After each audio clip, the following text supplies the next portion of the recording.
Hey there, I'm Nova. Welcome to Night Shift Stories, where the cases don't always follow protocol, and some truths are best left off the chart. Some stories are based on real events, others are stitched from notes passed during shift change.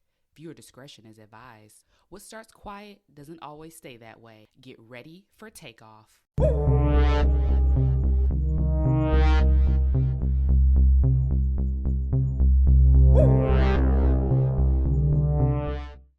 Dr. Everett Chase stood at the podium, his voice calm yet magnetic as he concluded his presentation. The conference room was packed, an assembly of the brightest minds in medicine and psychology, all transfixed by the man who had bridged the gap between science and identity. A large screen behind him displayed the final slide of his presentation, which showed a smiling woman and the words, "Revolutionizing Lives Through Memory Reconstruction." The audience erupted in applause, some rising to their feet, clapping with excitement, while others leaned in to whisper to their colleagues in awe. Dr. Chase's invention, a procedure that combined cosmetic dentistry with memory implantation, had not only redefined his field, but promised to reshape human identity itself. With his procedure, patients weren't just granted perfect smiles, they were given curated lives, memories as flawless as their teeth. As the crowd slowly scattered, Dr. Chase stepped down from the stage, straightening his white lab coat. His assistant, Dr. Margot Lewis, approached him with her usual composed smile, a psychologist with a sharp intellect and a knack for understanding human desire. Margot played a huge role in their practice. She interviewed prospective clients, diving into the depths of their insecurities to design the perfect memory profiles. "That went well," Margot said, handing him a bottle of water. "They were receptive," Dr. Chase replied. "They were more than receptive, Everett. They're ready to hail you as the savior of modern identity. You should enjoy the moment." Well, Dr. Chase's mind was already running through the next phase of his procedures. Applause was gratifying, but perfection demanded constant improvement. Across the city, in a glittering skyscraper, Sarah Thompson held a half-empty coffee cup in her hand. The break room filled with casual chatter as her colleagues discussed their latest pitches and deadlines. Sarah wasn't listening. Her mind was still stuck in the meeting she had just left, where her boss had criticized her work again. She sighed, setting the mug down on the table when a glossy pamphlet caught her eye. It was creased and stained, abandoned in a pile of office memos. The headline caught her attention: "Redefine Your Smile, Redesign Your Life." Sarah looked around to see if anyone claimed it, but her coworkers were too busy to notice. Picking it up, she flipped through the pages. The images showed glowing testimonials and before and after photos that seemed too good to be true. But it wasn't just the transformations that hooked her. It was the promise of erasing imperfections, of creating something better than what you were. "Have you heard about this?" a chatty marketing associate interrupted. "Memory implants or something? My sister's friend just had it done. She says it's a game changer. Like plastic surgery, but for your brain. They implant memories that make you feel more confident." Sounds wild, right? That night, Sarah sat in her high-rise apartment, reading the pamphlet. Its promises felt tantalizing but dangerous. She thought of her carefully constructed image: designer suits, the polished demeanor, and the cracks beneath it. Memories of her childhood still haunted her. For the first time, Sarah allowed herself to imagine a life unburdened by her past. A life where she wasn't defined by her beginnings, but by the perfect image she had worked so hard to project. As she stared at the pamphlet, she decided to book a consultation. Sarah stood in the lobby of Dr. Everett Chase's renowned memory reconstruction practice.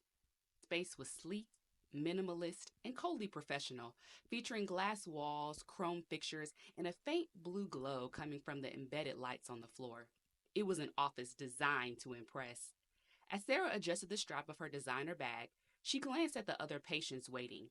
A man in an immaculate suit scrolling through his phone, and a woman flipping through a magazine, sipping cucumber-infused water from a crystal glass as her diamond bracelets caught the sunlight. The clientele oozed wealth and exclusivity, and Sarah couldn't help but feel the flicker of pride at fitting in so well. When the receptionist called her name, she adjusted her silk blouse to be escorted through a series of frosted glass doors into a hallway that looked like it belonged in a science fiction film.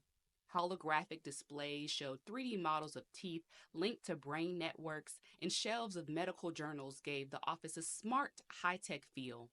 Sarah sat in a smaller room where a woman greeted her with a warm yet measured smile. Miss Thompson, welcome, she said, extending her hand. I'm Dr. Margot Lewis. I'll be guiding you through the intake process. Margot was the gatekeeper of these transformative procedures that made Dr. Chase a household name. Margot was striking, with sharp cheekbones and perfectly styled hair. Unlike the futuristic waiting area, this space was cozier, with soft lighting and upholstered chairs designed to put clients at ease. As they sat across from one another, Margot clicked a tablet to life, its light illuminating her face. Before we proceed, it's important to understand that this procedure isn't just about altering memories. It's about crafting an identity that aligns with who you want to be. We'll discuss your goals, your fears, and what you hope to achieve. Does that sound good to you? Sarah nodded. Why don't you start by telling me what brought you here? Sarah hesitated. She wasn't used to peeling back the layers of her life, but the words came tumbling out. I've worked hard to get where I am, but no matter how much I achieve, I can't shake where I came from. I feel it's holding me back, and I want to be free of it. Tell me more about where you came from. Sarah's mind wandered to a past she rarely allowed herself to visit. She was 8 years old, sitting in the back seat of a rusted station wagon that became her family's home. The seats were patched with duct tape, and the air smelled of mildew. Her little sister played quietly beside her, clutching a toy missing an arm, while her mother fumbled through an old grocery bag for something resembling dinner. At school, Sarah had worn the same too small dress for weeks, her knees scraped, hair unkempt, and wearing clothes so worn they were almost see-through. She dreaded lunch hour. She remembered the ache of hunger and the sting of shame as she watched her classmates unwrap their packed lunches, while she quietly nibbled at the half of sandwich her best friend shared with her, pretending it was enough. And then there was her father, the school janitor, a kind man who did his best, but his paycheck barely covered the basics. She could still hear the clinking of his keys as he walked the halls, his shoulders hunched with exhaustion, which made her the butt of many jokes from other kids. And now, draped in tailored suits, nails and hair perfectly manicured with a high-power career, Sarah realized those scars were still there, no matter how far she climbed. Margot's voice pulled her back to the present. Thank you for sharing that, Sarah. It helps me understand where you're coming from. Let's move on to the next step. Margot handed Sarah a large leather-bound book. The pages were filled with fictional profiles, each with photos and personal stories. One profile featured a woman lounging on a yacht in the Mediterranean with a radiant smile. Another showed a man hiking through a lush forest, his face glowing with happiness. This one, Margot pointing at a page in the book, is very popular with high-achieving professionals.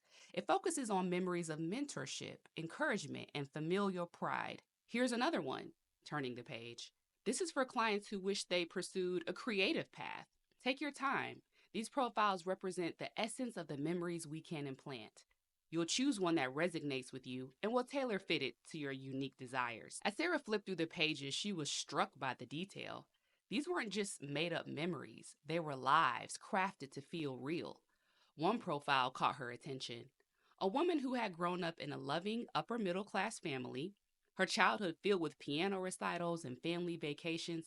Her life had been steady, unremarkable, but free of the turbulence Sarah had endured. I think this one, Sarah said, pointing to the page.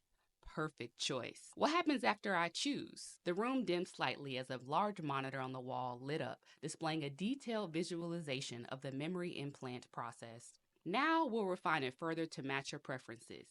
We'll tailor the memories to your individual experience. It's not just about implanting isolated events. It's about creating a cohesive narrative that feels real to you. You'll be able to experience the life you've always deserved. The idea was intoxicating.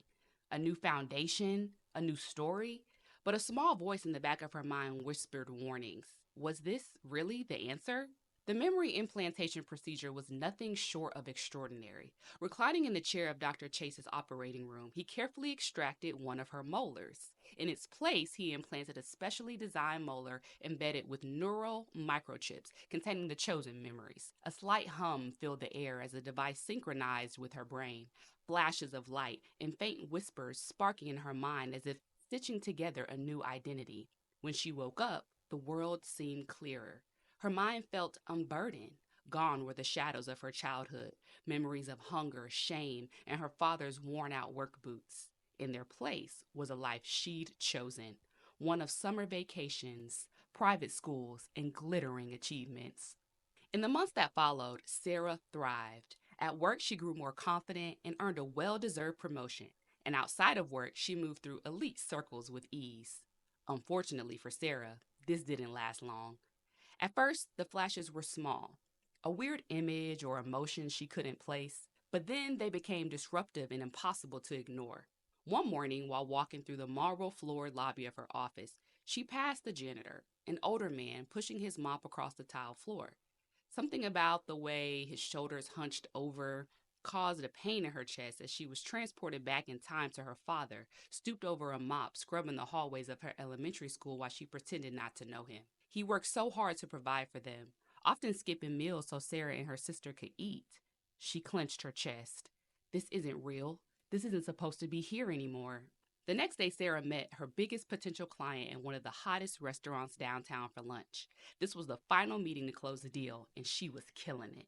She leaned forward, laughing at an unremarkable joke, and caught a glimpse out of the window as a weathered station wagon drove past. The faded paint and dented bumper hit her like a slap. Her mind tossed her back to her childhood, living out of the station wagon with her parents, the smell of fast food wrappers, and the sound of rain hitting the windshield as her mother tried to reassure her they wouldn't have to sleep there for long. Tears tickled her eyes as she stared at the vehicle. Sarah's everything okay? The client asked. Her hand shook as she reached for her glass of water. Losing her grip, the glass tipped over, shattering on the table and spilling water across their meals. I'm so sorry, Sarah said, as the entire restaurant turned to look. She stood up, rushing out of the restaurant, nearly knocking over her chair, and excused herself before her client could respond. She had to go back to Dr. Chase's office. Something was terribly wrong. The clinic was chaotic. A line of angry patients stretched through the lobby, demanding answers from the receptionist. One woman, her makeup ruined from tears, pointed at the welcome video looping across the television screen. You said this would fix everything. Now I'm remembering things that aren't even mine. A man slammed his fist on the counter. You promised I'd be free from my past. What kind of scam are you running here? The receptionist tried to manage the crowd. Future clients left the waiting room and ran towards the elevator. Something was unraveling, and she wasn't the only one affected. Swallowing a fear that wasn't supposed to exist anymore, she pushed past the crowd and demanded to see Dr. Chase. She broke the door open, security on her heels, but she didn't stop. She had to confront him. Inside, Dr. Chase sat at his desk, staring at a holographic projection hovering in the air, displaying memory files from patients he had implanted. He looked up as Sarah ran in, his voice barely above a whisper. It was only supposed to be one person, but then everyone wanted it. Perfection, they said. Sarah stood frozen, looking at all the files in the air, patients' memories neatly categorized like pieces of a puzzle. Dr. Chase was very eager to show her everything. Look at what I've accomplished, Sarah. Look at how far I've come. People want to escape their past, to start over with the perfect memories. I've made that possible. This wasn't what I asked for. You took it upon yourself to decide who people are, what they should remember, and what they should forget. You're not fixing people, you're breaking them. Dr. Chase's lips twisted into a small smile. You still don't understand, do you? I trusted you. I thought you were giving me a way to escape my past, to change my life, but you didn't give me what I asked for. You gave me something else. You gave me memories that weren't even mine. Well, that childhood, that was mine, but I didn't choose it. People don't know what they need. They come to me for guidance, for clarity. They trust me to know what's best for them. Then you shouldn't have given me memories that weren't mine, but those were yours, Sarah. You gave me what you thought I needed, not what I chose. I knew what you needed. You think you wanted to escape the past, to shed your identity and climb the social ladder, but what you needed was to face the truth. You were never going to heal from the lies you built around yourself. You were never going to get to where you wanted by running from the truth, so I gave it to you. I gave you the real memory, the one that would give you strength. You were never going to truly evolve until you confronted where you came from. The reality. You've been playing God. You've been deciding what's best for everyone, even when they didn't ask for it. It's not about playing God. It's about providing what people don't realize they need. Look at the patients who come to me. Look at what they've achieved after their transformations. Look at you. Didn't you get the promotion you've been wanting for years? You came in wanting one thing and left with something better, a renewed hope, a better life. I was just an experiment to you. I couldn't stop once I started. I thought if I could perfect the process, everything would be worth the risk. But you didn't. You destroyed me. Now I'm seeing memories I've been able to erase myself. You made me question who I really am. I made you question who you really are. Me? You came to me to be fixed, to be happy, to be perfect. I demand you fix this, Dr. Chase. You can't just manipulate people's lives and leave them with no way out. I've attempted to reverse the memory implantation process several times before. It didn't go well. Staring at the holographic projections. The patients, they lost everything. They couldn't remember who they were or where they came from. Their past was erased entirely forever. You never told me this could happen. You never told me that reversing the memories could make me lose everything. You never asked. And isn't that what you've been chasing all along? A new beginning, a clean slate. As Dr. Chase swiped to a new set of files, a hologram blinked onto the screen. An image of Dr. Margot appeared, but the name beneath it was someone else's with a red box around it.